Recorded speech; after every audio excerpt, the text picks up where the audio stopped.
आज के इस वीडियो में हम कुछ इंपॉर्टेंट सेंटेंसेस सीखेंगे और इन सेंटेंसेस में अक्सर लोग कंफ्यूज होते हैं। देखें, अगर मैं आपको एक सेंटेंस कहती हूँ आई गॉट हैप्पी, आप फ़ौरन कह दोगे कि गॉट के बाद एडजेक्टिव यूज़ हुआ है, क्योंकि हमें पता है हैप्पी जो है एडजेक्टिव है। तो आप कहोगे मैं खुश हो गया, आई गॉट हैप्पी। या अगर मैं कहूँ आई गॉट सैड, मैं अफसरदा हो गया।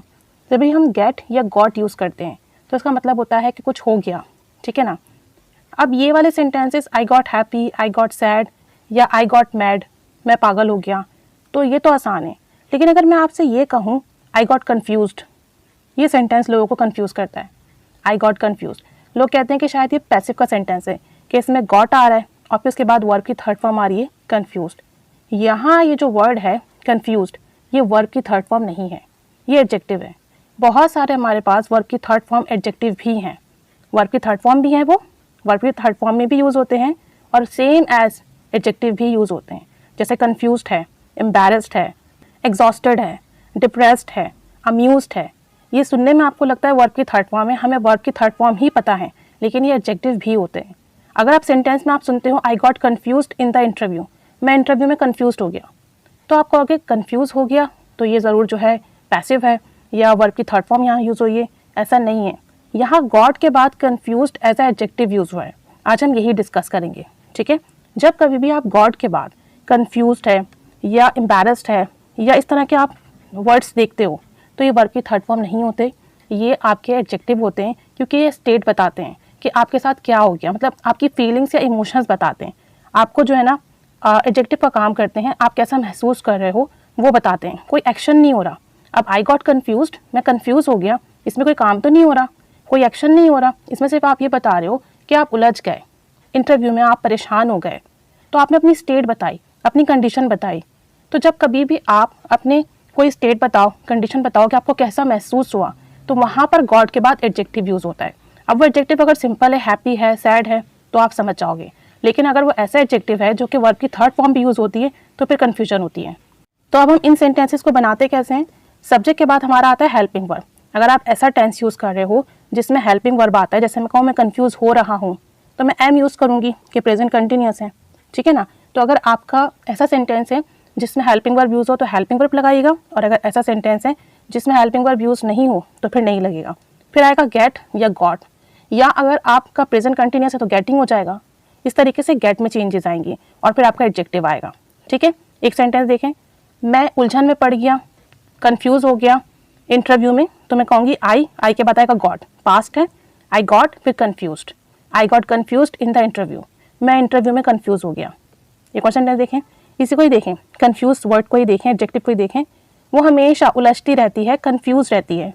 अब प्रेजेंट सिंपल है तो हम कहेंगे शी फिर gets, she gets confused always, या शी ऑलवेज गेट्स कन्फ्यूज्ड, वो हमेशा कन्फ्यूज रहती है। एक और सेंटेंस देखें, वो आवाम में कन्फ्यूज हो रहा है, पब्लिक में कन्फ्यूज हो रहा है, उलझ रहा है। तो अब ये कंटिन्यूस हो गया तो हम कहेंगे ही इज़ फिर गेटिंग आ जाएगा, he is getting confused in public, he is getting confused in public. Present continuous था इसलिए इसके बाद गेट में गेटिंग हुआ और फिर confused, he is getting confused in public. ऐसी एक और सेंटेंस देखें कि वो कन्फ्यूज़ हो रहा था तुम्हारे सवाल पर, तुम्हारे सवाल पूछने पर वो कन्फ्यूज़ हो रहा था, तो आप कहोगे he was getting confused by your question, he was getting confused by your question. तो प्रेजेंट हो, पास्ट हो, कंटिन्यूस हो, आपकी चेंजेस सिर्फ हेल्पिंग वर्ब में और गॉट में आएगी, और गेट या गॉट के बाद एडजेक्टिव आएगा, ठीक है। मैं शर्मिंदा हो गया, आई गॉट एम्बैरेस्ड। अब यहाँ पर जो एम्बैरेस्ड है वर्ब की थर्ड फॉर्म नहीं है बल्कि एडजेक्टिव है, क्योंकि आप अपनी फीलिंग्स बता रहे हो कि आप शर्मिंदा हो गए, आई गॉट एम्बैरेस्ड। या मैं शर्मिंदा हो जाता हूँ, आई गेट एम्बैरेस्ड। कोई भी ऐसी सिचुएशन हो, कोई मसला हो तो मैं शर्मिंदा हो जाता हूँ, तो मैं कहूँगी आई गेट एम्बैरेस्ड। या जो नया शादीशुदा जोड़ा था, नया कपल था, वो शर्मिंदा हो रहा था, तो आप कहोगे the new couple was getting embarrassed, the new couple was getting embarrassed. ऐसे भी कह सकते हो वो आपके तबसरे से, आपके कमेंट से शर्मिंदा हो रही है, तो अब वो हो रही है कंटिन्यूस है, तो आप कहोगे she is getting embarrassed by your comment, she is getting embarrassed by your comment. तो यहाँ एम्बैरेस्ड है या कन्फ्यूज्ड है, ये वर्ब की थर्ड फॉर्म नहीं है, एडजेक्टिव है, क्योंकि बस आपकी फीलिंग्स बता रहे हैं।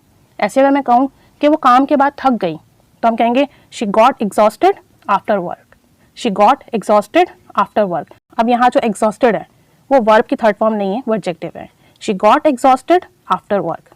एक और सेंटेंस देखें, मैं इस खबर से अफसरदा हो गया, तो मैं कहूँगी I got depressed about this news, I got depressed about this news.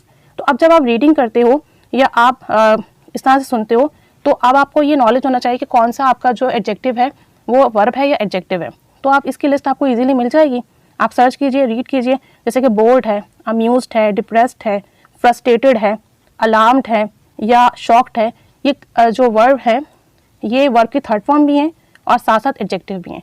In sentences में हमने वर्ब की थर्ड फॉर्म यूज़ नहीं की है, गेट और गॉट के बाद एज ए एडजेक्टिव यूज़ किया है। और बाकी सिंपल एडजेक्टिव तो हमें पता ही है, हैप्पी है, सैड है या मैड है, तो वो तो हम इजीली यूज़ कर लेते हैं। कन्फ्यूजन यहाँ पर आती है, ठीक है। अब आपको सेंटेंसेस बनाइए कि आप कैसा फील कर रहे हो या कैसा फील किया या कैसा आपको महसूस हुआ, गॉट यूज़ करके या गेट यूज़ करके, उसके बाद एडजेक्टिव यूज़ करके। आई होप कि अब आपको ये सेंटेंसेस दिखें तो आप आइडेंटिफाई कर पाओ कि गेट और गॉट के बाद यहाँ पर जो वर्ड यूज़ हो रहा है वो वर्ब की थर्ड फॉर्म नहीं है, वो एडजेक्टिव है। क्योंकि आप स्टेट बता रहे हो, फीलिंग्स बता रहे हो, इमोशंस बता रहे हो, कोई काम नहीं हो रहा, कोई एक्शन नहीं हो रहा। तो कुछ सेंटेंसेस आप बनाइए, प्रैक्टिस कीजिए।